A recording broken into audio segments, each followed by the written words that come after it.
Hey guys, and welcome to my top 5 Christmas Eve fragrances. I decided to do this list because Christmas Eve is right around the corner and I just wanted to share with you what I would wear on this type of occasion. Now, I picked out these scents around the theme that Christmas is about trees and spiciness and food and delicious stuff to eat.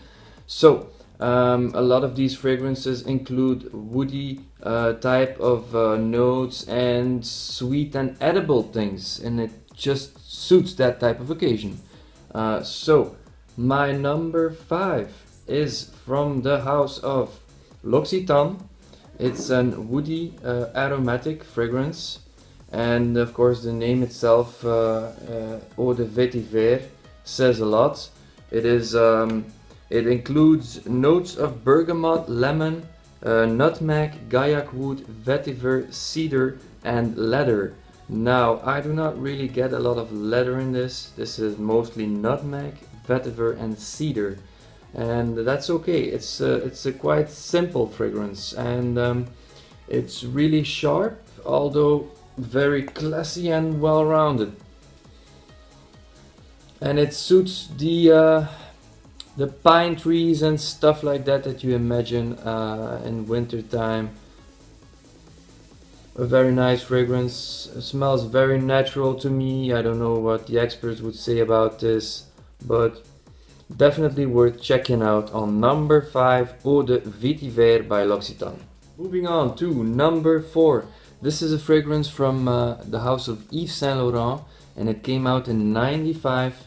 It's none other than Opium Pour Homme. This is the Eau de Toilette. They also made an Eau de Parfum, which is still available. It is more powerful, more projecting. This one is a little bit toned down, although you will get noticed. It's really nice. This is a spicy oriental, and it features notes of blackcurrant, star anise, vanilla, pepper and cedar. I can't remember all of this, so... But anyways, what I mostly get out of this fragrance is, of course, the blackcurrant and the star anise. The star anise, which reminds me of L'Instant de Guerlain Pour Homme Au Extreme, but this is on the other hand a lot sweeter, I would say, and more spicy.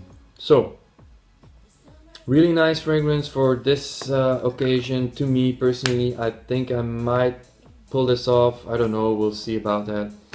Check it out if you haven't heard from it. Opium by Yves Saint Laurent. Moving on to number 3. This is from the house of Dolce & Gabbana.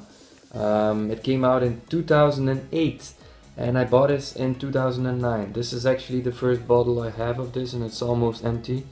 This is Dolce & Gabbana The One. Very nice fragrance. Everybody knows about this.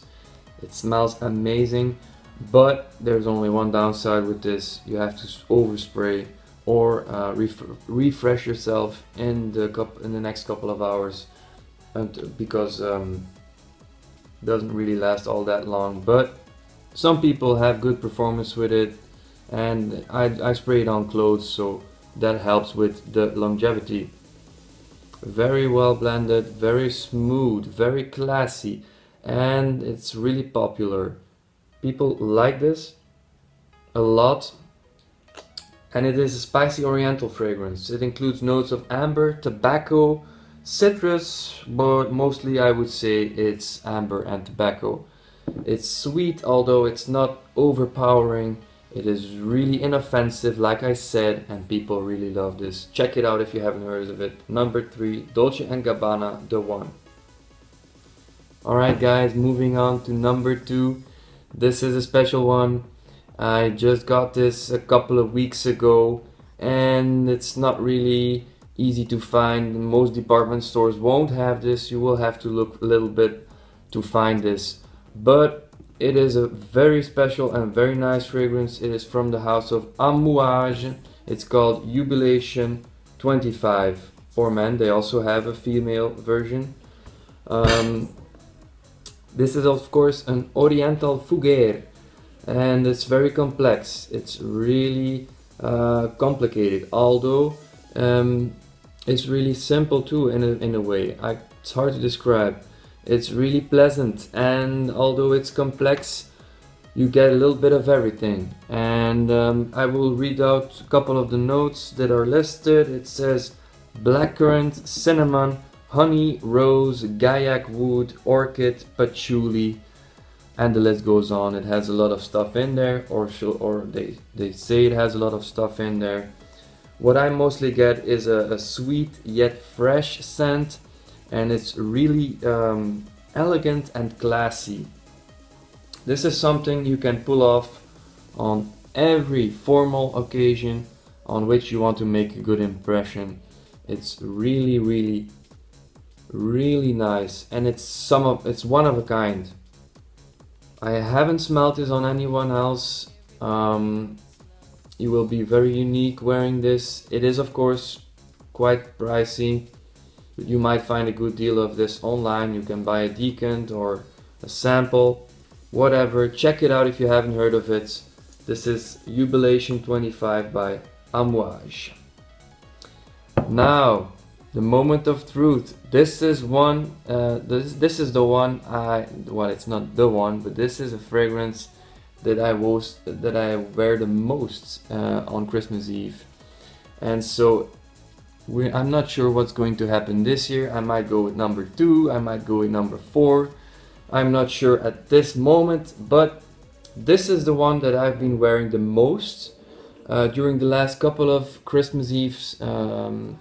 And it's another fragrance that came out in the 90s, 95 again to be precise, the same year as Opium.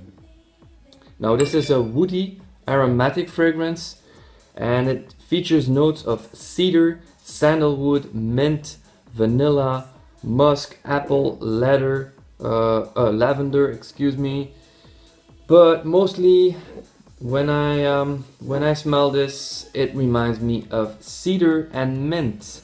And this is from the house of Burberry, called Burberry for Men, the original, with the classic bottle, nothing fancy, looks plain and simple, and really pleasant.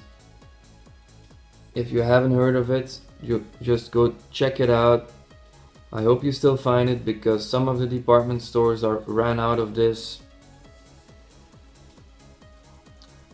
Extremely pleasant to the nose, and this is just, I don't know why, this reminds me of Christmas. Reminds me of Christmas trees, it reminds me of everything that's associated with Christmas. I just can't explain it. Check it out if you haven't heard of it. Burberry for Men by Burberry. Thank you guys for watching. I hope you enjoyed. Let me know what you guys are wearing on Christmas Eve. Comment down below. And if you're new to the channel, subscribe if you want to see more of my videos. Thank you. Bye bye. Have a good Christmas evening. Bye.